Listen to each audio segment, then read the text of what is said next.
जय माता दी भक्तों, आपके अपने YouTube चैनल जय माँ कैला देवी में आप सभी का स्वागत है। आज हम सुनेंगे चातुर्मास में किन किन नियमों का पालन करना चाहिए तथा भगवान विष्णु को कैसे संतुष्ट करना चाहिए। चातुर्मास आषाढ़ शुक्ल पक्ष देवशयनी एकादशी से शुरू होकर कार्तिक शुक्ल पक्ष एकादशी तक रहता है। इन दिनों भगवान विष्णु का एक स्वरूप राजा बलि के यहाँ रहता है और दूसरा क्षीर सागर में शेषनाग की सैया पर योग निद्रा में रहता है। अतः आषाढ़ शुक्ल पक्ष एकादशी से लेकर कार्तिक शुक्ल पक्ष एकादशी तक मनुष्य को भली भांति धर्म का आचरण करना चाहिए। जो मनुष्य कली काल में चातुर्मास में वेद शास्त्रों का पठन पाठन करता है तथा गुरु मंत्र का विशेष रूप से जप करता है तथा कथा कीर्तन आदि का सेवन करता है तथा भगवान की भक्ति में नाचता गाता है, उसके अनंत जन्मों के किए हुए पाप नष्ट हो जाते हैं। जो इन 4 महीनों में ऋषियों द्वारा बनाए हुए दिव्य स्तोत्रों से ऋग्वेद, यजुर्वेद तथा सामवेद के वैष्णव मंत्रों से, संस्कृति और प्रकृति के अन्य स्तोत्रों से, गीत वाद्य के द्वारा भगवान विष्णु को संतुष्ट करता है, उसे भगवान विष्णु भी परम आनंद प्रदान करते हैं। जो मनुष्य चातुर्मास में नियम धारण करते हैं, जैसे एक समय भोजन, कुछ मनुष्य तेल, चावल, दाल, बैंगन, प्याज, लहसुन, अंडा, मांस, मदिरा, भूमि पर सोना, ब्रह्मचर्य इत्यादि चीज़ों का त्याग करते हैं, उन्हें पुनः देव उठनी कार्तिक शुक्ल एकादशी के बाद पुनः धारण करना चाहिए। भगवान कहते हैं, जो मनुष्य दीपदान, पलाश के पत्ते पर भोजन और व्रत करते हुए चौमासा व्यतीत करते हैं, वे मेरे प्रिय हैं। इसलिए मनुष्य को भूमि पर शयन करना चाहिए। इन दिनों वर्षा अधिक होती है, इसलिए साधु सन्यासी भी एक जगह रहकर समाज को सत्संग प्रवचन के द्वारा ज्ञान प्रदान करते हैं और जगत का कल्याण करते हैं। इन 4 महीनों सभी मांगलिक कार्य बंद रहते हैं, जैसे शादी, विवाह, गृह प्रवेश आदि। इन दिनों ब्रह्म मुहूर्त में उठना चाहिए।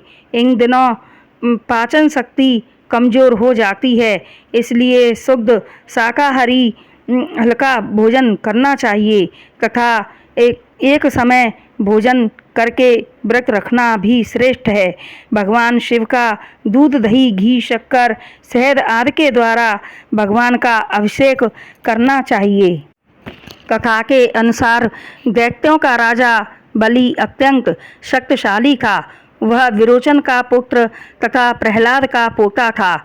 उसने तपस्या में ब्रह्मा जी से वरदान प्राप्त कर स्वर्ग पर अधिकार कर लिया था तथा देवताओं ने जाकर भगवान श्री हरि विष्णु जी से निवेदन किया।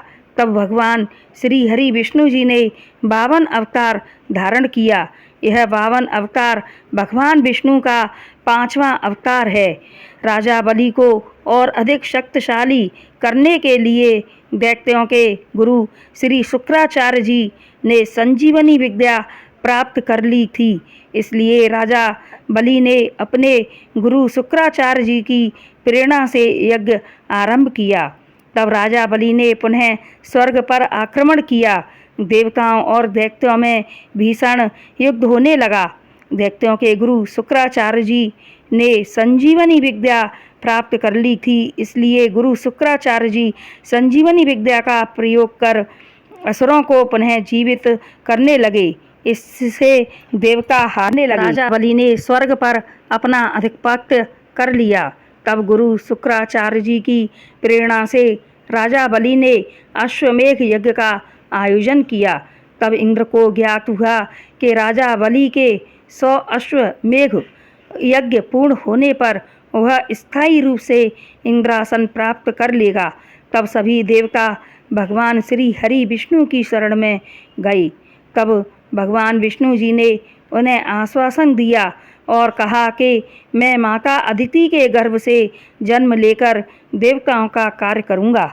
दैत्यराज बलि द्वारा देवों के पराभव के बाद महर्षि कश्यप के कहने पर माता अदिति ने पयोव्रत व्रत का अनुष्ठान आरंभ किया, जो पुत्र प्राप्ति के लिए किया जाता है। तब भगवान विष्णु जी ने प्रकट होकर अदिति से कहा कि देवी, तुम चिंता मत करो, मैं तुम्हारे गर्भ से जन्म लूँगा और इंद्र को पुनः इंद्रासन दिलाऊंगा।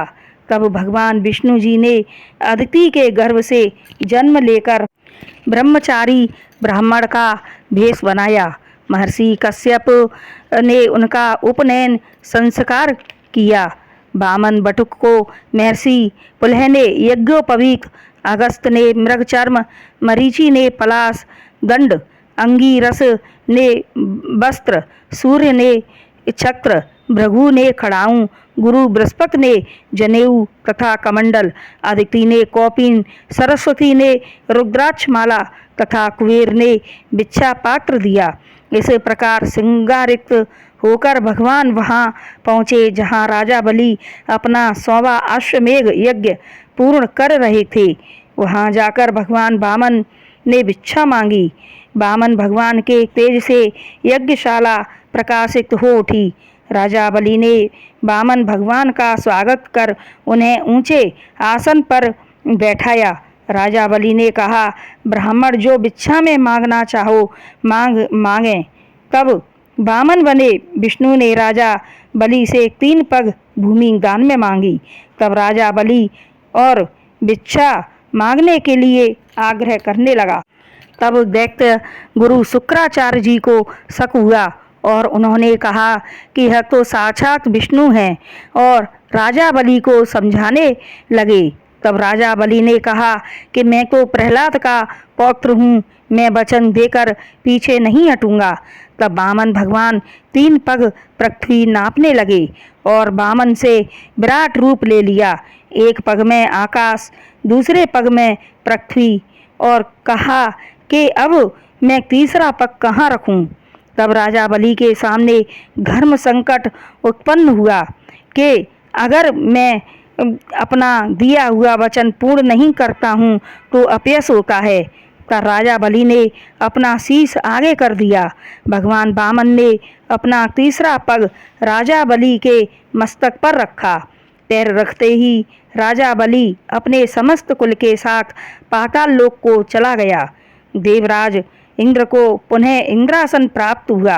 राजा बलि से प्रसन्न होकर भगवान विष्णु ने उन्हें पाताल लोक का राजा बना दिया और कहा कि वर मांग। तब राजा बलि ने कहा कि प्रभु, आप मुझे वर देना चाहते हैं तो मुझे वर दें कि मैं आप पाताल लोक में मेरे साथ निवास करें और मैं आते जाते आपका दर्शन करूं। इस तरह भगवान 8 पैर सशरीर पाताल लोक में रहने लगे और पातालपुरी की रक्षा करने लगे। राजा बलि निश्चिंत होकर दैत्य गुरु शुक्राचार्य जी के साथ रहकर एक नए राज्य की स्थापना करने लगे।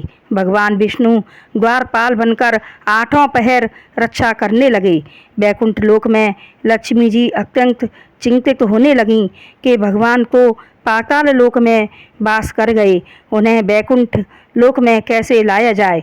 तब देवर्षि नारद जी ने कहा कि हे माता, मैं एक युक्ति बताता हूँ जिससे प्रभु शीघ्र वैकुंठ लोक में वास करेंगे। तब देवर्षि नारद जी ने युक्ति बताई माता लक्ष्मी जी को। माता लक्ष्मी जी दीनहीन वेश बनाकर राजा बलि के महल के बाहर एक रक्षा सूत्र लेकर बैठ गईं और रोने लगीं। जब राजा बलि महल से बाहर निकले तब पूछने लगे कि बहन, तुम क्यों रो रही हो। तब लक्ष्मी जी बोली कि मेरे कोई भाई नहीं है, मैं किसको राखी बांध दूँ। तब राजा बलि बोले कि मेरे हाथ पर राखी बांध दो। तब लक्ष्मी जी ने राजा बलि के हाथ पर राखी बांध दी। तब राजा बलि ने कहा कि बहन, कुछ वर मांगो। तब लक्ष्मी जी बोली कि कृपाचा भर दो कि मैं जो मांगूंगी वही पाऊंगी। तब राजा बलि को दानवीर थे, उन्होंने कहा कि बहन तुम जो मांगोगी मैं वही दूंगा। तब लक्ष्मी जी ने द्वारपाल बने श्री हरि विष्णु की तरफ इशारा करके कहा कि हे भाई, मुझे तो तुम्हारा यह द्वारपाल चाहिए। राजा बलि को द्वारपाल तो बहुत प्रिय था, पर राजा बलि फिर दो राहे पर खड़े हो गए कि क्या कि या तो बचन जाता है या द्वारपाल। तब लक्ष्मी जी अपने असली रूप में आ गईं और बोली कि भैया, आपने मुझसे रक्षा सूत्र बनवाया है, इसलिए बहन की रक्षा करना आपका कर्तव्य है और बहन को उसके पति के साथ विदा करना भी। तब राजा बलि ने कहा कि अब तो आप मेरे बहन और बहनोई हो गए, तो मेरा आतिथ्य स्वीकार करें। तब श्री हरि विष्णु जी और माता लक्ष्मी जी राजा बलि का आतिथ्य स्वीकार करते हैं और इन्हीं 4 महीनों भगवान विष्णु जी पाताल लोक में निवास करते हैं और इन दिनों पृथ्वी का सारा कार्यभार भगवान शिव संभालते हैं। देवउठनी एकादशी को जब भगवान विष्णु वैकुंठ लोक लौटते हैं तो राजा बलि उदास हो जाता है। तब भगवान विष्णु राजा बलि को प्रत्येक देवशयनी एकादशी से देवउठनी एकादशी तक पाताल लोक में माता लक्ष्मी जी के साथ निवास करने का आश्वासन देते हैं। एक और कथा के अनुसार योग निद्रा ने भगवान विष्णु जी से स्थान मांगा कि मैं कहाँ रहूं। तब भगवान विष्णु जी ने योग निद्रा को इन्हीं 4 महीनों के लिए अपने नेत्रों में स्थान दिया। राजा बलि 8 चिरंजीवियों में से एक हैं। यह चातुर्मास की कहानी, व्रत, नियम आपको कैसे लगे? अगर अच्छे लगे हों तो हमें कमेंट अवश्य करें तथा हमारे चैनल को लाइक और शेयर सब्सक्राइब भी करें। जय माता दी।